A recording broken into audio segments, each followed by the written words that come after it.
Hallo, herzlich willkommen zu einem neuen Video von LCE Performance. Ich sehe noch ein bisschen zerknittert aus im Gesicht, weil wir haben es jetzt gerade mal kurz nach 7 oder ja, kurz vor halb 8. Wir haben ein schönes abgedecktes Auto hinter uns und ihr könnt euch vielleicht schon denken, was das ist. Einige von euch haben das Auto wahrscheinlich schon gesehen. Essen Motorshow und ja, trotzdem wollen wir noch ein bisschen Highlight drum machen, weil das Auto ist ja jetzt noch nicht fertig. Ihr habt es schon fertig gesehen. Hier ist er noch nicht ganz fertig. Wir sind seit 3 Nächten, wirklich 3 volle Nächte und auch mindestens 4 Tage schon dran an dem Auto, was der Kollege hier abgeliefert hat und natürlich auch Unterstützung aus dem Team, ist wirklich der Wahnsinn, muss ich mal sagen an der Stelle. Wir schauen uns das gleich mal an und da einfach nochmal ein Riesendank an das gesamte Team. Ich habe es euch natürlich auch schon persönlich gesagt, aber will es euch einfach auch nochmal im Video sagen. Es ist wirklich Wahnsinn, wie ihr hinter diesem Projekt steht und auch allgemein. Ich habe es ja in einem der letzten Videos erwähnt, dass wir aufgrund von Lieferschwierigkeiten, Weiterentwicklung etc. natürlich auch ein bisschen in Rückstand geraten sind mit der Produktion der bestellten Kundenfahrzeuge. Das ist nicht nur bei den normalen Kunden so, sondern auch bei Jean-Pierre sein Auto gewesen, weil viele immer sagen, ja, der wird ja bevorzugt und so weiter. Nein, ich sage das ganz offen und ehrlich auch in die Kamera. Hier wird keiner bevorzugt. Jean-Pierre hat genauso seinen Timeslot gehabt wie alle anderen Kunden. Und das Einzige, was wir jetzt tatsächlich machen mussten, um das etwas geheim zu halten, wir mussten das Auto woanders platzieren, nicht in der normalen Werkstatt vorne. Wir haben das Ganze hier auch noch ein bisschen abgehangen, dass auch wenn jemand mal in die Werkstatt laufen sollte, das Auto auf keinen Fall sehen kann. Deswegen, wir sind hier in der hintersten Ecke von unserem Gebäude und ja, bauen das Auto hier insgeheim zusammen, werden das Auto diese Woche noch so weit fertigstellen, dass es fährt. Wir werden dann zum Abgasanlagenbauer gehen, die Abgasanlage fertigstellen und dann geht es ans Abstimmen. Das Auto wird fertig auf der Essen Motorshow stehen, das ist Fakt. Wir haben da noch einige harte Abende vor uns, denke ich mal. Aber das ist einfach das Schöne auch zu sehen, mit welcher Leidenschaft, mit welcher Liebe die Kollegen dabei sind. Und ich hoffe, der Luke hat da schon ein paar Sachen eingefangen, so die letzten Abende. Das ist wirklich, wirklich bemerkenswert. Also da nochmal Hut ab an die gesamte Belegschaft, die hier beteiligt ist. Luke, erzähl du mal so ein bisschen, ich meine, du warst ja an den Abenden oftmals länger da wie ich. Ich bin in der Regel immer irgendwo von morgens 7:30 bis abends um 8 da. Das ist so mein täglicher Arbeitsalltag gerade aufgrund des Aufkommens. Aber der Luke ist natürlich einer, der dann hier das Ganze auch noch mal ein bisschen begleitet mit Foto, Video. Und da hast du natürlich schon ganz andere Eindrücke gewonnen. Was ist denn so deine Wahrnehmung jetzt aus dem Projekt, wie die Leute damit umgehen, was es für dich selber auch ist, so dass die Leute das auch mal so ein bisschen verstehen, vielleicht von deiner Seite? Ja, also ich muss da auch ganz klar, so wie du, sagen, dass erstmal Hut ab an das ganze Team. Ich habe das echt, also ich bin selber sehr erstaunt, wie das alles abläuft und fasziniert mich einfach jeden Tag, wenn man da mal sieht, wie weit man da eigentlich kommt an so einem Auto. Und ja, ist einfach cool, wie das ganze Team da voll mit Herz und Leidenschaft dahinter steht. Also wirklich. Es ist ja eigentlich, wenn man es so will, ne, ist ja ein Zweischichtbetrieb, den wir gerade fahren. Ja. Nicht nur hier, sondern natürlich auch in dem Bereich für die anderen Kundenfahrzeuge, weil wir wieder Zeit aufholen wollen. Wir wollen die Autos fristgerecht ausliefern. Wir haben natürlich unsere Ziele für das Jahr 2024 und wollen da natürlich wieder auch auf eine Zielgerade sein. Das heißt, es ist jetzt nicht nur dieses Auto, sondern auch für die anderen Kundenfahrzeuge, dass wir hier natürlich deutlich mehr tun, wie für gewöhnlich. Und gewöhnlich ist halt nur mal ein 8-Stunden-Job. Und das machen wir aus eigenem Ermessen, ne, weil wir es einfach wollen. Wir wollen hier wirklich was reißen. Wir wollen die verlorene Zeit wieder einholen. Und deswegen macht mich das ultra stolz, kann ich euch sagen, was die Jungs hier leisten von LCE. Und ich bin einfach nur happy und wirklich froh, ein Teil dieses Teams zu sein. Das muss ich einfach mal sagen. Das ist was ganz Besonderes für mich. Das ist keine normale Firma. Die Leute, die sind hier mit so viel Passion, so viel Liebe dabei. Und ich glaube, wir können es gar nicht so in Foto und Video fassen, dass das ansatzweise rüberkommt. Aber ich hoffe, dass das Auto nachher das Ganze so ein bisschen nochmal unterstützt. Weil, ja, ihr wisst die Farbe wahrscheinlich schon, trotzdem mache ich so ein kleines Geheimnis raus. Die Leute hatten ja in der ersten Instanz nach dem Video mit dem Jean-Pierre schon einige Dinge rausgehauen. Da war auch schon tatsächlich bei den ersten Kommentaren im JP-Video die richtige Farbe mal dabei bei dem einen oder anderen. Wir müssen aber natürlich dazu sagen, dass der Jean-Pierre sich mittlerweile das 3. Mal umentschieden hat. Ja, also ich denke, das wird er in seinem Video wahrscheinlich auch nochmal sagen, aber ich sag's euch, kleiner Insider, es ist die 3. Farbe gewesen. Wir fangen mal mit der ersten Farbe an. Das war damals beim ersten Besuch. Er hat unser Auto gesehen, hat ein paar Autos gesehen aus der laufenden Produktion und war sich eigentlich sicher, Porsche Oak Green, genauso wie unser. Und da war er sehr, sehr ausgefallen mit der Innenausstattung. Da ging das dann in den Bereich Bordeaux, Lila rein und so weiter. Das hatten wir uns dann eben auch mal angeschaut. Am PC sah ganz cool aus. Und dann ging das aber auch nicht allzu lang, dass er sich dann gemeldet hat und hat gesagt, du Steven, haben wir ja schon, habt ihr ja schon, ist vielleicht irgendwie so ein bisschen die Luft raus, wenn ich jetzt die gleiche Farbe habe, die ihr schon habt. Ne? Und dann sage ich, ja du, das sind Geschmäcker. Ich meine, wir verkaufen natürlich irgendwo 80% rote Fahrzeuge und sehr, sehr viele weiße und dann wird es halt besonders, aber wie du möchtest. Ne? Und dann sagt er, ach, wir müssen da mal, glaube ich, so eine Umfrage machen. Und dann gab es ja dieses besagte Video, wo wir lange, lange bei uns im Besprechungsraum gesessen sind und haben da auf dieser Porsche-Seite eben diese Farben rausgesucht. Und da hatte er sich tatsächlich dann irgendwo so auf das Thema Sternrubin eingefahren. Und eigentlich wäre das Auto bis vor ein paar Wochen, eigentlich nicht paar Wochen, wenn wir jetzt mal, wir haben jetzt heute den 8. November, bis vor 2 Wochen, so kann man es eigentlich sagen, wäre dieses Auto Sternrubin geworden. Aber er hat quasi just in time, der Lackierer hat quasi schon den Lack angemischt und hat gesagt, halt, stopp, ich habe mir da doch noch mal was überlegt. So kam dann die finale Farbe Meisenblau raus. Das war dann nachher auch nach einem Tag erledigt, weil ich gesagt habe, jetzt ist es passiert. Wir haben das Auto dann schon innen raus lackiert gehabt in Meisenblau und ja, dann gab es kein Zurück mehr. Und Meisenblau kennen wahrscheinlich viele aus dem Porsche-Bereich. Wir werden es euch gleich mal zeigen. Also, ich helfe, der Luke muss mir aber helfen, das mache ich nicht alleine. Stellen wir das kurz her, oder? Jawohl. Und jetzt einmal hinter.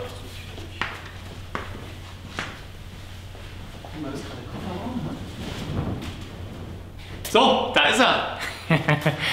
Ja, besonders, ich finde es geil, besonders mit der Ausstattung. Ich glaube, wenn da mal alles drin ist, bis jetzt ist nur das Armaturenbrett drin, wird es der absolute Knaller sein, weil das ist für mich irgendwie sowas, ich weiß nicht, wie du das siehst, Luke, aber für mich ist das wie aus einem Guss quasi, weil das Interieur sehr, sehr nah bei der Außenfarbe ist. Und viele sagen, boah, ultra langweilig, keine Kontrastnaht und innen und außen eigentlich nahezu die gleiche Farbe. Aber ich glaube, das ist nachher auch das, was das Auto so ausmacht. Ich hätte es mich wahrscheinlich nie getraut, muss ich ganz ehrlich sagen, weder die Außenfarbe noch die Innenfarbe, weil wir halt kein Kontrastmuster haben. Das Einzige, was wir als Kontrast haben, ist ja eigentlich der schwarze Boden. Und selbst da war ja kurzzeitig die Überlegung da, dass man Ton in Ton zu dem Alcantara auch den Boden nimmt. Ich sag mal, aufgrund von Aussteigen, wenn mal ein bisschen nass ist auf der Straße und so weiter, wäre dann natürlich in 0, nix auch dreckig. Klar kann ich da auch eine dunkle Fußmatte reinlegen, aber ich glaube, wenn ich einen hellen Boden drin habe, dann habe ich auch eine helle Fußmatte drin, oder? Weil sonst verträgt, also finde ich jetzt, verreckt ja so der Trick so ein bisschen so dabei, oder eigentlich, was ich ja damit bewirken will, dass ich das Auto komplett hell halte, habe ich eine dunkle Fußmatte drin. Also ich denke, wenn ich einen hellen Boden habe, muss auch eine helle Fußmatte rein. Aber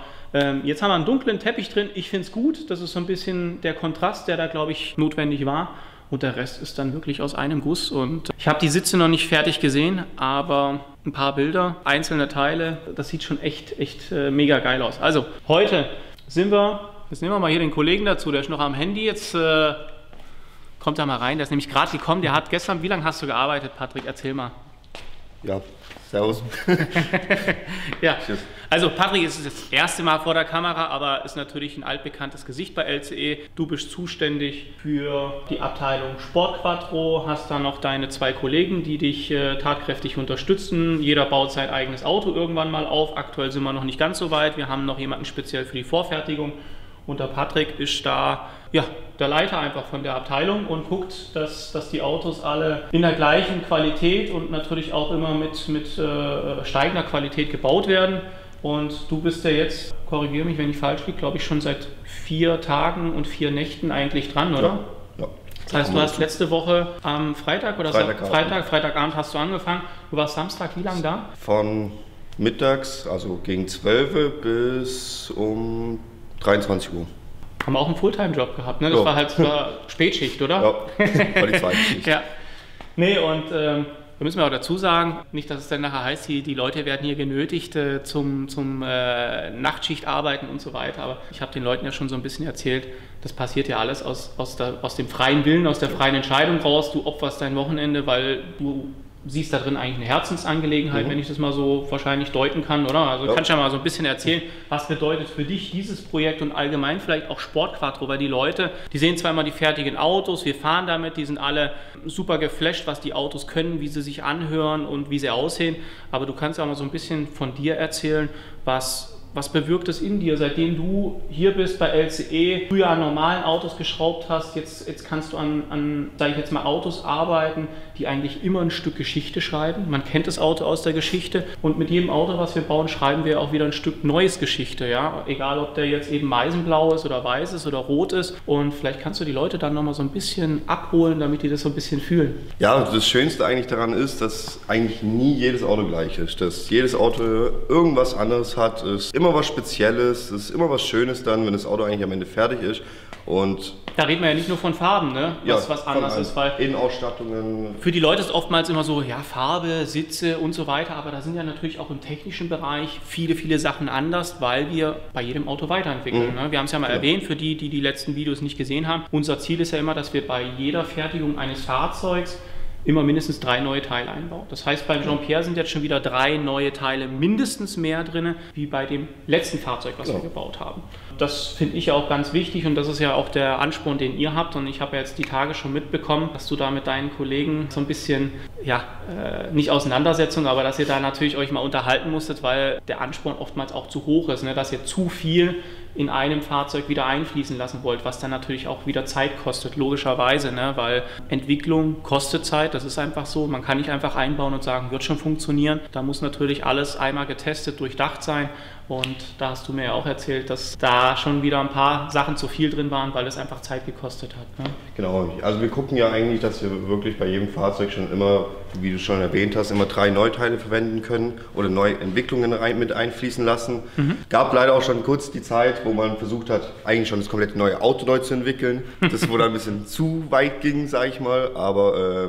ja, man kann sich da schnell verrennen, ne? Weil dann fängt man mit einer Sache an und sagt, ey, wenn wir das machen, dann können wir das und das auch gleich mitmachen. Ne? Und dann ist das quasi so ein Rattenschwanz, so eine never-ending Story. Und da muss man natürlich auch irgendwo einen Cut reinhauen und muss sagen, wir können natürlich von heute auf morgen nicht das Auto neu erfinden. Die Notwendigkeit ist erstmal auch nicht da, weil das, was wir ja haben, funktioniert gut. Aber von der Engineering-Seite, von der technischen Seite kann man es ja immer noch mal besser machen. Ne? Es gibt ja eigentlich nie das perfekte Bauteil. Ne? Man kann immer noch mal hier optimieren, da optimieren und das ist einfach so. Und deswegen, ja, da müssen wir natürlich auch irgendwo so ein bisschen gesund mit umgehen, dass es nicht zu viel ist und nicht zu wenig ist und deswegen tauschen wir uns da ja auch immer wieder aus. Jeden Mittwoch haben wir unsere Besprechung, wo wir einmal die aktuellen Projekte durchgehen und aber natürlich auch besprechen, was folgt jetzt als technische Neuerung, als Erweiterung, was wurde getestet, für gut empfunden, was fließt jetzt ein beim nächsten Auto und so weiter. Und diese ganzen Zeitslots auch einfach mal festzuhalten, wie lange brauchen wir jetzt noch für das Auto, wie lange brauchen wir jetzt hier für die Fertigstellung und so weiter. Das sind ja die ganzen Themen. So, genug gequatscht drumherum. Wir reden über Jean-Pierre sein Auto. Jetzt hätte ich gerne mal so ein bisschen, Patrick, womit hat es angefangen? Also wir haben ja die Karosse vom Lackierer letzte Woche gekriegt. Du hast sie abgeholt oder hast du sie gebracht? Also ich habe sie vom Lackierer abgeholt und habe sie dann zum Sattler gebracht. Der Sattler, da können wir ja mal hinlaufen. Der Sattler hat ja da auch eine Nacht- und Nebelaktion, hat ja Gas gegeben, weil wir haben ja gewisse Bauteile, wo der Sattler ja das Auto braucht. Es gibt ja viele Sachen wie Sitze und so, da braucht das Auto ja nicht, aber für den Innenraumteppich, für den Himmel und ABC-Säulen, oder? Muss das Auto zu ihm? Also A-Säule ist ja abnehmbar. Je nachdem, wenn man eine Vollzelle natürlich eingeschweißt hat, wird die A-Säule mit gleich eingelegt und ist nicht abnehmbar. Genau, hier haben wir keine Zelle, das heißt, diese A-Säule kommt noch, ne? Die ist gerade noch in Bearbeitung. Okay, gut. Ja, dann erzähl mal so ein bisschen, wo hast du mit losgelegt, was waren die ersten Schritte über die Tage hinweg und wo sind wir jetzt? Stand heute, 8. November, nach 3 Tagen und 4 Nächten oder so, ne? Ja, so. 4 Nächte, 4 Tage, also der Freitag war ja da habt ihr auch schon eigentlich einen vollen Tag, ja, da habt ihr eigentlich auch schon fast einen vollen Tag, also 4 Tage, 4 Nächte. Also, erzähl, jetzt bin ich ruhig. Okay, wo ich das Fahrzeug dann geholt habe am Abend, haben wir natürlich angefangen, erstmal die Achsen einzubauen. Am Abend dann noch. Mit der Vorderachse habe ich dann angefangen. Dann ging natürlich der Stabi rein. Alles, was zur Vorderachse natürlich dazugehört. Das Lenkgetriebe rein, Servopumpe rein, die Leitungen für die Servopumpe. Dann ging es weiter zur Hinterachse, wo ich dann die Hinterachse reingemacht habe, das Differential eingebaut habe. Bremskraftverstärker wurden natürlich eingebaut, schon die Position eingebaut für den Ölcatch-Tank und für den Kraftstoffdruckregler. Wow, und dann war schon der erste Abend eigentlich rum. Und dann ging es eigentlich schon los Richtung Innenraum, wo ich angefangen habe, den Frischluftgebläse einzubauen, den Motor dazu und den Gebläsekasten. Und dann ging es eigentlich schon Richtung Elektronik los, wo man angefangen hat, die Lichterkabelbäume anzuschließen, die Motorkabelbäume anzuschließen, zu den Lichtschaltern alles. Tacho, Radio seit gestern Abend sogar auch schon. Jetzt müssen wir hier mal kurz schauen. Ja, der ist schon drin, ich sehe es gerade. da blüht mir das Herz auf, wirklich, Jungs, das ist der absolute Hammer. Also da muss der Luke wirklich nah hin und das mal einfangen, weil das ist kein alter Tacho, außer dass das Ziffernblatt alt ist, ist alles neu. Ja? Also wir haben hier eine komplette Einheit, wirklich, wie ich finde, in einer Art und in einer Qualität, die seinesgleichen sucht. Das ist ein 3D-Druck, was wir hier haben, das komplette Gehäuse, ne? Genau. Vorderteil wie Hinterteil. Wir haben eine neue Plexiglasscheibe. Wir haben ein altes Ziffernblatt quasi, aber mit der Umrandung auch neu im 3D-Druckverfahren. Also es ist wirklich nur dieses Ziffernblatt alt. Alles, was dahinter ist, alles, was davor ist neu. Und wir haben da wirklich viel getestet und haben auch viel Schund gehabt, muss man sagen, was nicht gepasst hat, was nicht gut aussah. Und ich habe es gestern in der Hand gehabt und kennt ihr das so, wenn du was nimmst, du nimmst so zwei Teile und du schiebst sie zueinander und auf einmal machst du so flutsch und es ist quasi eins. Also es ist wirklich, ich stand da, ich so, hä, das kann doch gar nicht sein. Also wirklich, da blüht mir das Herz auf, wenn ich sowas sehe und wir haben so ein neues Bauteil dann dazu, das ist wirklich ultra krass, ja. Und macht euch natürlich auch am Ende des Tages das Leben einfacher, weil wir sehr, sehr viele Probleme hatten mit den alten Tachos, die alte Technik dahinter wirklich ja, sehr sporadisch funktioniert hat. Ich sage immer, das ist wie das Wetter, ne? Mal ging's nicht. Ne? Ja, und es war immer was Unterschiedliches. Und das finde ich schon toll, dass wir da wieder einen Schritt weiter sind in dem Punkt mit den Tachos. Das heißt, in Zukunft können wir den Kunden auch diesen neuen Tacho anbieten. Wir haben natürlich auch noch ein paar alte Tachos da. Ja. Die werden wir natürlich auch noch weiter verwenden, aufbrauchen, wenn der Kunde das wünscht. Wie auch schon in den letzten Videos erwähnt, gibt es hier eben eine neue Option, ob der Kunde wirklich den neuen Tacho haben möchte oder vielleicht auch noch den alten haben möchte. Aber wie gesagt, Zuverlässigkeit, einzelne Anzeigen, was hat man denn da immer? Das Thema Ladedruck. Ladedruckanzeige, dann hat man das Problem mit dem Kilometerstand, wo gerne mal die Welle hinten abgebrochen ist oder das Zahnrad hinten kaputt war, somit dann der Kilometerstand nicht mehr ging. Diverse Anzeigen, die nicht mehr funktioniert haben, wie die Kontrolllampe für den Blinker, für ein Fernlicht, die D+, die Batteriespannung, jegliche Sachen. Tankanzeige, großes Thema gewesen, wo lange auch nicht ging. Ja. Also es war Handlungsbedarf da, ne? Ja, müssen wir einfach mal so sagen. Deswegen sind wir da mega, mega happy, dass wir das jetzt haben. Dann habt ihr Tacho eingebaut, Elektronik, das finde ich immer so ein bisschen niederschmetternd, weil die Leute arbeiten an einem Auto, es passiert erstmal viel, es kommen Achsen rein, es kommt Motor rein, ne? Diese großen Bauteile, was man dann halt einfach so sieht und dann kommst du am nächsten Tag hin, eigentlich nichts passiert. Tag später, eigentlich nichts passiert. Ne? Aber er sitzt halt den ganzen Tag barfuß in dem Auto drin und ich denke so, ey, was ist da passiert jetzt? Und klar, das ist natürlich jetzt so diese Kleinarbeit, die einfach mit anfällt, verkabeln, anschließen, das Ganze verpinnen, die Stecker anbringen und so weiter. Das ist sehr, sehr zeitintensiv und das ist immer so ein bisschen für den Zuschauer niederschmetternd, weil du denkst, so, Alter, jetzt ging das so voran und jetzt tut sich irgendwie gar nichts mehr. Aber das ist natürlich schon eine Mammutaufgabe auch, ne? Mit dem Kabelbaum. Wir haben da natürlich auch unsere Kabelbäume ja weiterentwickelt. Die sind alle jetzt wirklich super gut gewickelt. Hier, wir können ja wirklich sagen, es gibt ja kein altes Kabel hier in dem Auto. Nee, gar nichts mehr. Es ist also komplett neu. Genau. Wir hatten es mal noch, dass es ja eben alte Kabelbäume waren, teilweise, muss man dazu sagen. Aber wir sind jetzt an einem Stand, wo wirklich jedes Kabel, jede einzelne Stecker, alles neu ist. Und jede einzelne Pin. Das Einzige, wo wir jetzt noch dran sind, noch schönere Stecker zu finden für den Sicherungskasten, weil wir bei dem ersten Versuch das Problem hatten, dass die Nasen nicht richtig gehoben haben. Aber da sind wir jetzt auch auf dem richtigen Weg, dass die jetzt auch noch neu werden. Und sonst ist kabeltechnisch alles neu. Ja, und wir hatten ja, glaube ich, auch dann einzelne Stecker, die es nicht mehr neu gab, die dann halt marode waren, ne, wo man dann versucht hat, weiterhin irgendwie zu erhalten, aber die ja eigentlich in sich schon zerfleddert sind. Haben wir ja jetzt auch im 3D-Druckverfahren diese ganzen Stecker und Pins haben wir ja nachfertigen lassen. Also wir haben ja auch alles neue Stecker jetzt komplett durch. Und das ist ja was die Kunden, was ihr ja nie so seht, wenn wir die Autos bewegen, sollte man aber auf jeden Fall mal erwähnt haben, weil es halt wirklich für mich das am Ende des Tages ausmacht, dass das Auto bis ins kleinste Detail neu gemacht wird eigentlich und einfach auch zur Zuverlässigkeit beiträgt, weil wenn wir sagen, wenn wir so einen alten zerfledderten Stecker übernehmen und der dann nachher irgendwo seinen Geist aufgibt und dann stehst du wieder da, hast irgendein Elektronikproblem, irgendwas funktioniert nicht, das können wir ja mit den neuen Stecker und Pins eigentlich komplett ausschließen. Ne? Genau. Und das ist ja das Wichtige, wir wollen ultra zuverlässige Fahrzeuge bauen und da ist natürlich die Verkabelung und die Elektrik das A und O. Ja, also Elektrik.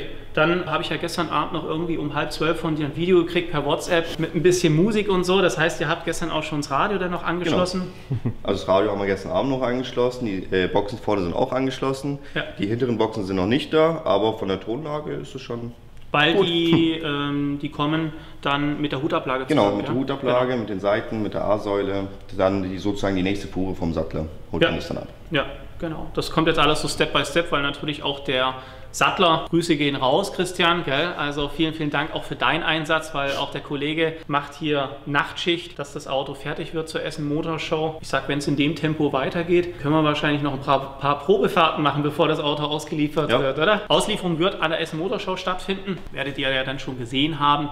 Aber ja, vielleicht können wir noch mal so ein paar Punkte mit reinnehmen. Das heißt, du hast hier auch schon Antidröhnmatten verklebt, genau. Weil dann als nächstes die Rücksitzbank dann reinkommt, wenn die geliefert wird. Genau, oder? Dann kommt dann noch mal eine kleine Dämmung noch mal dazwischen und dann kommt die Rücksitzbank rein. Genau. Okay. So, ich habe jetzt gestern hier so einen Blick so, ins Rathaus geworfen und da sah wieder etwas neu aus, mehr aus wie sonst. Die Bleche, haben wir die sonst auch neu oder haben wir die jetzt neu? Ja, wir hatten eine erste Version, wo es noch nicht genau gepasst hat, aber jetzt sind wir bei der Version, sage ich mal, wo es genau passt, wo wir keine Probleme haben, dass es irgendwo ansteht oder das rausdrückt, weil wir das bei den ersten Versionen eben hatten. Und jetzt haben wir sie natürlich noch alle schön schwarz pulvern lassen. Das ist geil, also wirkt brutal, auch wenn man nachher nicht mehr wirklich viel davon sieht, wenn dann alles montiert ist und das Rad montiert ist, aber ich finde, das ist eine Augenweide. Ne? Jo.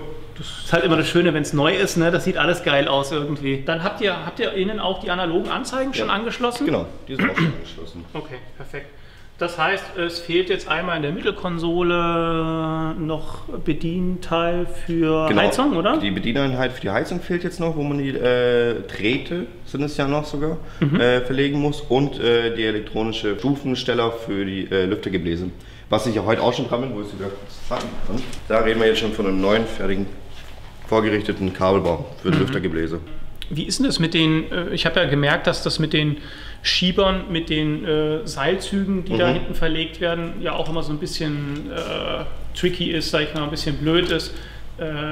Habt ihr da schon was irgendwie in Planung, technische Neuerungen in diesem Bereich? Oder, Wir sind auf dem Weg, da was zu machen. Ist natürlich nicht so ganz so einfach, wie man sich das, sag ich mal, vorstellt und denkt, weil die haben auch ja ihre bestimmten Länge alle, wo die auch extra verlaufen, wo sie extra eingehangen werden. Ja. Das Problem war einmal nur, dass in dem Draht selber es angefangen hat, natürlich zu Korrosion. Genau. Ja.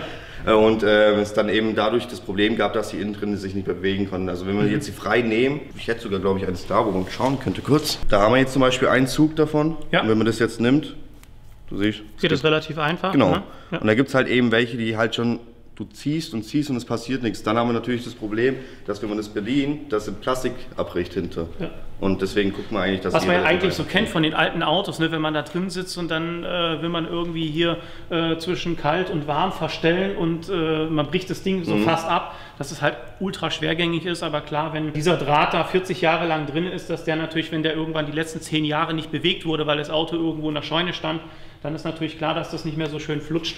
Und die Optik wollen wir ja beibehalten. Genau. Wir haben ja eine neue Front quasi, eine eigene Ansicht jetzt vorne, wo wir wirklich diese Ansicht zwischen kalt und warm und natürlich Stufe 1, 2, 3 und sowas einfach mit einem neuen Bedienelement oder eine Frontansicht gemacht haben. Ja, ne? Neues Design. Auch, neues Design, genau. Das haben wir aus, ist das Alu oder aus was ist das? Ja, das ist Alu gefräst. Alu gefräst und dann haben wir es eloxieren lassen. Eloxieren lassen und dann eingravieren, lasern. Ah ja, ich glaube, das war gelasert, ja genau, das letzte, was wir hatten. Also das war, glaube ich, der Prototyp, das hatten wir einmal bis jetzt, oder? Ja, das ist im Weißen damals drin reingekommen. Ja, genau, also das wird jetzt auch dann als Möglichkeit bestehen, dass man da tatsächlich das auch als Neuteil kriegt, weil ich finde, das ergänzt sich einfach immer. Ich habe einen neuen Tacho, ich habe die 3 analogen Anzeigen oben in neu. Ich habe einen Blaupunkt Bremen drin, was sehr nostalgisch aussieht, aber natürlich nagelneu ist, auch diese ganzen technischen Funktionen bietet, wie DAB, USB, super. Was haben wir denn noch? Irgendwelche SD-Karten kannst du, glaube ich, noch reinschieben. Ne? Also von dem her alles, was man eigentlich so braucht. Und dann habe ich darüber natürlich bis dato immer irgendwo so ein altes, marodes Bedienelement gehabt, was halt so optisch nicht so wirklich reingepasst hat. Natürlich ist es nostalgische Optik, aber wir wollen ja eigentlich diese nostalgische Optik gepaart mit einer neuen Ansicht, dass es einfach neu wirkt. Das soll ja neu sein. Ne? Wir haben ein neues Armaturenbrett, frisch beledert, Lenkrad ist neu, Sitze sind neu. Und dann habe ich da so einen alten Drehschieber drin, so ein Regler, wo dann halt schon so halb abgenutzt ist und halt aufbereitet ist bestmöglich. Das war ja nicht unser Anspruch. Deswegen, auch was so Knöpfe und Taster angeht, sind wir ja auch dran, ne, da die eigentlich neu aufzulegen. Also wir wollen ja gar nicht irgendwie so abgespaced designen, sondern es soll ja eigentlich die Optik behalten, aber dann halt ein Neuteil sein und nicht so 40 Jahre altes Kunststoff, ne, was man dem ansieht. Genau. Was steht heute an? Es wird jetzt so Richtung gehen, Motorelektronik mal so weit weitermachen, was möglich ist, da wir auch gestern den Motor noch eingesetzt haben. Ja. Dann Bremsleitungen ziehen, Spritleitungen ziehen, dann den Tank weitermachen, dass wir den Tank einbauen können. Und dann, wenn der Kühler heute kommt, bauen wir den Kühler natürlich ein, einen Wasserkühler. Ja. Dann richten wir den Motor und Getriebe aus, dass alles mittig ist. Und dann, wenn es sogar gut läuft, den Ladeluftkühlerhalter noch dran schweißen, dass der Ladeluftkühlerhalter dran ist. Ja, lass uns mal vorgehen. Wir reden die ganze Zeit immer vom Motorraum und was noch gemacht wird. Das heißt, gestern war die Hochzeit. Ja. 7. November 2023. Wir hatten die Hochzeit, genau. Und du warst quasi Trauzeuge, oder? Wenn man das so sagen kann, genau. Ja, ist natürlich immer ein toller Moment, wenn man so sieht, jetzt kommt der Motor und Getriebe, haben wir das auch schon mit drin, oder? Das ist mit dran, oder? Ja, klar. Ja, genau. Also, Motor und Getriebe. Was haben wir hier für ein Getriebe drin? Hier ist ein 5-Gang-Getriebe drin, auch 01E natürlich.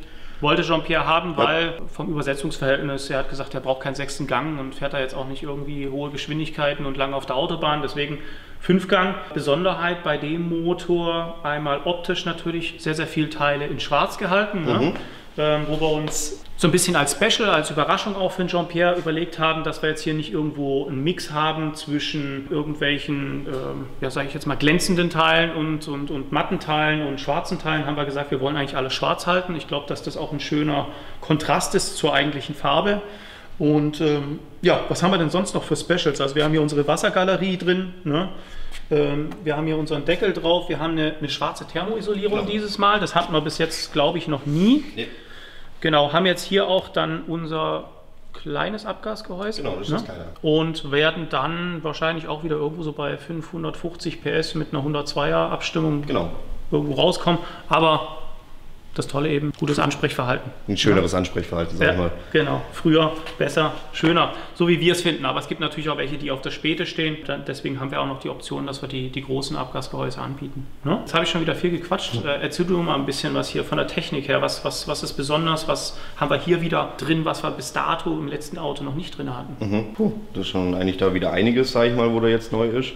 Da ging es eigentlich schon los, dass wir hier angefangen haben, dass wir unsere eigenen Ausgänge hier jetzt haben. Vor allem auch, wo wir es nochmal schöner gemacht haben auf dem Durchmesser her und dass wirklich Durchfluss da ist. Dann haben wir, das können wir auch, das wäre jetzt nicht im Motor, aber das können wir auch so. Ja, also im Motorraum, sagen wir es mal so ein bisschen, weil das ist mir ja auch aufgefallen. Ja. Ne? Wir haben damals immer die alten Bremsgradverstärker genommen, die wieder hergerichtet, gangbar gemacht, schön aussehen lassen. Und jetzt haben wir hier eine neue Variante, einen niegelnagelneuen Bremsgradverstärker, das zwar 1 Zoll kleiner ist, aber trotzdem noch funktionieren wird. Funktionieren wird, hört sich ja immer so an, so ein bisschen, ist so wie so eine Notlösung oder so, nicht, dass das falsch rüberkommt, sondern es ist ja eigentlich 1 Zoll kleiner, aber er ist ja auch ein Stückchen dicker. Genau. Ne? Also ich sag mal, im Gesamten werden wir wahrscheinlich wieder ähnlich rauskommen, was dieses Volumen angeht einmal, oder? Ja, das auf jeden Fall. Was auch von der Auswirkung jetzt einfach Bremskraftverstärker, die Leute kennen zwar dieses Bauteil und diesen Begriff, aber vielleicht kannst du ja von der technischen Seite einmal ganz kurz erklären, was hat das jetzt für einen Vorteil, dass wir jetzt hier eine Nummer kleiner gegangen sind? Warum sind wir jetzt hier in 1 Zoll kleiner gegangen? Weil vorher hat er auch reingepasst. Ne? Ich will dir ja nicht vorgreifen, aber wir haben ja nebendran den Catch-Tank sitzen und das war ja auch immer so ein bisschen so eine Kollision und andere Themen. Also wir hatten es einmal, dass wir viel an der Stirnwandseite eben haben und dann war eben das Problem, dass es so eingeengt und zu voll da hinten aussah. Und da wollten wir eben auch dieses Freiere dort haben, dass es jetzt nicht so aussieht, so Quetsch an Quetsch, sondern natürlich, dass es optisch auch schöner dann aussieht, man dann mehr Platz hat und von dem Bremskraftverstärker her. Es ist für uns natürlich auch einfacher, wenn wir ein Neuteil haben natürlich, weil wir dann nicht anfangen müssen, das Ding zu zerlegen, gucken, dass es funktioniert, dass alles geschmiert ist, dass jegliche Dichtung dort ganz ist, dass die Bolzen alle ganz sind und. Ja. Es ist natürlich für uns auch einfacher, wenn wir ein Neuteil haben, wo wir auch wissen, dass es dann am Ende funktionieren wird. Und wir haben natürlich auch nochmal, wenn ich da nochmal eingreife, wenn wir jetzt hier die Laschen sehen, haben wir natürlich den Vorteil, dass wir auch nicht mehr diese Kollision haben, was wir hin und wieder hatten, wo wirklich irgendwo so gerade noch so 2 Blatt Papier durchgepasst haben. Dadurch, dass der nochmal ein Zoll größer war und ein Stückchen höher geragt hat, hatten wir natürlich mit unserer Domstrebe auch hin und wieder schon Kollisionen. Ne? Deswegen, das war ja auch mitunter ein Grund, glaube ich, warum wir gesagt haben, wir wollten eigentlich ja gucken, dass wir nicht mehr so eng mit dem Catch-Tank sind, so eng sind mit der Domstrebe und trotzdem einen Bremskraftverstärker haben, der nicht weniger Leistung hat. Ja. Ne? Obwohl wir ein Zoll kleiner sind. Genau. Bei dem haben wir es ja, dass hier eine Ölzufuhr noch in den Kopf reingeht. Ja. Wo wir damit reingehen. Erzähl mal so ein bisschen technisch, weil wie gesagt, das ist ja auch was, dass die Leute das verstehen. Warum macht man das? Warum hat man es bei manchen Motoren nicht? Warum haben wir das jetzt hier drin? Dass man das einfach auch noch so ein bisschen von der technischen Seite erklärt hat und versteht. Ja gut, das ist eigentlich mehr dazu da, dass man eigentlich die Ölzufuhr, dass er im Kopfbereich sozusagen, wo die Hydros sind, wo die Ventile sind, wo alles im oberen Bereich ist, gut noch besser geschmiert ist, sage ich jetzt mal. Da wir jetzt hier, ich weiß nicht, ob es gesagt wurde, dass da hier jetzt ein mechanischer Kopf ist, sage ich mal. Gut, dass du es erwähnst. Ich hätte es jetzt nämlich gleich gesagt, genau, Okay. weil das Thema Hydros ist hier jetzt nicht das Thema. Gell? Aber der mechanische Ventiltrieb eben. Die Frage für mich jetzt natürlich als Laie und was sich vielleicht auch die Leute dann draußen fragen, die sagen, ja gut, jetzt habt ihr hier eine Zusatzölleitung. Das heißt, die alten, die haben keine Zusatzölleitung, werden nicht so gut geschmiert oder wie schaut das aus? Doch, die werden auf jeden Fall auch gut geschmiert. Also nicht, dass man da denkt, dass die scheiße geschmiert sind. Oh, piepsen muss man da jetzt. Ja, sind auf jeden Fall trotzdem auch gut geschmiert, aber da geht man natürlich auf noch Nummer sicherer, dass man da die zusätzliche Schmierung eben hat bei dem mechanischen Kopf. Weil wir hier auch von einem Kopf dann reden, der deutlich mehr Leistung könnte. Kann er, ne? Kann er. Also, Hammer und Kämmer auch. An dem Punkt können wir ja mal ganz kurz einhaken. Mechanischer Ventiltrieb ist der Motor, den wir in unserem roten damals drin hatten. Das war auch Im Turbomonster. Ne, im Turbomonster, genau. Und da sind wir ja tatsächlich mal über 1080 PS gefahren. Und das ist natürlich was mit Hydros, würde ich jetzt mal sagen, wahrscheinlich nicht machbar ist. Aber mit dem mechanischen Ventiltrieb ist das durchaus machbar. Ne? Und jetzt kann man natürlich auch so ein bisschen tiefer auf die Technik eingehen. Das heißt, der Flansch, der ist hier schon Serie drin oder haben wir den quasi gesetzt für die Dashleitung? Weißt du das? Bei dem weiß ich es nicht, aber ich bin mir jetzt nicht zu 100% sicher, aber ich glaube, der wurde selber eingesetzt. Genau, selber eingesetzt, ja. Bin ich mir jetzt aber nicht zu 100% sicher. Weil ich finde jetzt auch die Stelle, ich glaube jetzt, also wenn wir es technisch richtig erklären, warum haben wir den hier vorne hingesetzt und nicht dahin? Weil wir meist, das so ja normal ist, dass wenn man fährt, das Öl eher nach hinten schwappt. Ganz genau. Und deswegen haben wir den Zufluss nach vorne gesetzt. Ja, oder genau, das wollte ich hören. Super. Ja, es geht ja da einfach um die Zentrifugalkräfte, ne? Das heißt auch um die G-Kräfte, wenn ich beschleunige durch auch Querbeschleunigung und so weiter, dass natürlich dementsprechend immer an irgendeine Zylinderwand gedrückt wird oder nach hinten gedrückt wird, haben wir natürlich hier den Vorteil, wir schießen es einmal nach vorne und durch Beschleunigung kommt das von ganz alleine nach hinten. Ne? Das ist, glaube ich, so, also ich bin Laie, aber das würde ich jetzt mal so als Erklärung bringen, oder? Ja. Also von dem her, ich glaube, die Position ist da die richtige. Was haben wir denn noch? Sollen wir mal hochlassen? Können wir schon. Ha? Was wir hier auf jeden Fall neu haben, sehen wir schon, unseren Getriebehalter. Aha. Was heißt denn neu? Was haben wir denn bisher gehabt? Die Leute sagen ja dann wieder, okay, jetzt ist der neu. Wie sah der denn vorher aus? Davor hatten wir einmal die Originalen, die dazugehört haben. Dann hatten wir natürlich nochmal eine Variante, die ein bisschen vollflächiger war, sag ich mal, wo das hier alles schön zu war. Und das ist schon in Richtung, sag ich mal, Richtung Leichtbau wieder gegangen. Ja. Mit einem anderen Design ein bisschen. Ja, muss man sagen, so ein Halter, ne, wenn der aus dem Vollen ist und wenn ich diese Ausfräsung nicht habe, das ist ja einmal natürlich optisch eine Augenweide, aber es bringt natürlich auch gewichtstechnisch was, weil wir haben ja richtiges Material. Was haben wir denn hier für eine Stärke? Das sind ja bestimmt 8 mm, oder? Was wir da an Stärke haben. 8, 9, sowas. Ja, und dann bringt es natürlich einmal optisch was, wie ich finde, und wir haben natürlich auch eine Gewichtsersparnis. Ja. Also ich finde es optisch mega geil, auch wenn wir jetzt nicht so oft unterm Auto stehen, gell? Aber im Zusammenbau, glaube ich, sind das natürlich schon so ein paar geile Parts, wo ich dann sage, ja, schick. Okay, so. Gehen wir nach hinten. Jawohl. Da haben wir jetzt auch für unsere Handbremse, wie man sieht, testen wir jetzt. Wird natürlich dann nochmal mit schönen schwarz gepulverten Sachen wieder eingebaut und mit dem anderen, schön geschweißt natürlich auch. Das ist jetzt hier erstmal zum Proben und testen, wie das ist, da wir das auch neu haben jetzt, weil wir ja unsere eigenen Handbremsseile haben, gekürzt lassen haben, die neu sind, und somit brauchen wir auch die Halter hier, haben wir gesagt, natürlich auch neu. Ja. Dann das gleiche mit den Diffs-Haltern, sind auch jetzt neue, leichtere, sag ich mal, da. Boah, das sieht schon schick aus hier, ne? Das hat schon was, also geil. Ja. Und dann Hinten sieht man jetzt auch nochmal die Ankerbleche natürlich. Ja, ist fast schade, ne? Wenn die Scheibe einmal drauf ist, dann siehst du nicht mehr wirklich viel davon, aber jetzt gerade vorne, wo sie noch nicht drauf sind, die Scheiben, sieht es natürlich echt schick aus. So, das heißt, wir tun jetzt heute hier nochmal Vollgas geben, sodass das Auto diese Woche noch, wenn ich richtig bin, zum Auspuffpower geht. So ist zumindest mal der Plan, dass es jetzt die Woche noch oder am Wochenende zum Auspuffpower geht, am Wochenende. Ja. Ja, und dann soll es eigentlich das Auto nächste Woche hier mit einer schönen Abgasanlage hier sein. So, und dann Auspuff drinne. Wenn ein Auspuff drin ist, muss man den restlichen Motorzeug verkabeln, weil ja noch manche Sachen beim Pulverern sind. Ja. Zum Beispiel die Ansaugbrücke, die wir auch schön machen. Und dann geht es eigentlich nur darum, dass wir Wasser drin lassen, mal den Motor abdrücken, Brennflüssigkeit reinlassen, Getriebeöl reinmachen, jegliche Öle einfüllen und dann können wir mal starten, oder? Auto mal orgeln und starten lassen dann mal. Genau. Natürlich erstmal schön Öldruck aufbauen, ganz wichtig. Ja. Bevor man denkt, wir starten einfach direkt. Ja. Und dann ist natürlich das Ziel, dass wir das Auto jetzt noch im Low-Boost-Bereich einmal mit der Einfahr-Map abstimmen auf den Prüfstand. Wir werden das Auto natürlich vor der Essen Motorshow auf keinen Fall hier rausholen, weil wir haben ja schon immer wieder mal auch hier ein paar Besucher rumspringen draußen, die ja hoffen, dass sie sich irgendwie vielleicht ein Bild erhaschen können vom Auto, weil sie wissen, dass es aktuell aufgebaut wird. Aber nicht mit uns, ne? Nee. Ja, mitgedacht. Man hat so viel Spannung aufgebaut mit der Farbe, mit dem Auto im Allgemeinen, was damit passiert und wie es nachher aussieht. Und deswegen da wollen wir natürlich maximalen Beitrag leisten, dass es so bleibt. Was haben wir denn noch? Tank ist noch nicht drin, ne? Nee, ist noch nicht der ist drin. Noch nicht drin. Was ich geil finde, müssen wir unbedingt mit aufnehmen, Luke. Ich bin ja gestern so einmal hinten rumgelaufen und wir haben ja die Rücklichter jetzt schon drin. Das sind schwarze Rücklichter, ja. Aber ich finde halt mit dem Lack, ganz ehrlich, weiß ist ja schon mega geil, aber ich finde jetzt mit diesem Meisenblau und die schwarzen Rückleuchten, ich glaube, wenn die Heckklappe drauf ist und nachher dann auch unser Lichtband hinten drin ist, ich glaube, das sieht echt richtig geil aus. Also das gefällt mir vom Kontrast her, dieses Blau mit der schwarzen Rückleuchte, finde ich einfach mega geil. Gerade so, wenn man über die C-Säule guckt und so, finde ich super toll. Ja, okay. Ich denke, wir haben ein paar Minuten heute zusammengekriegt. Da nickt jemand, jawohl.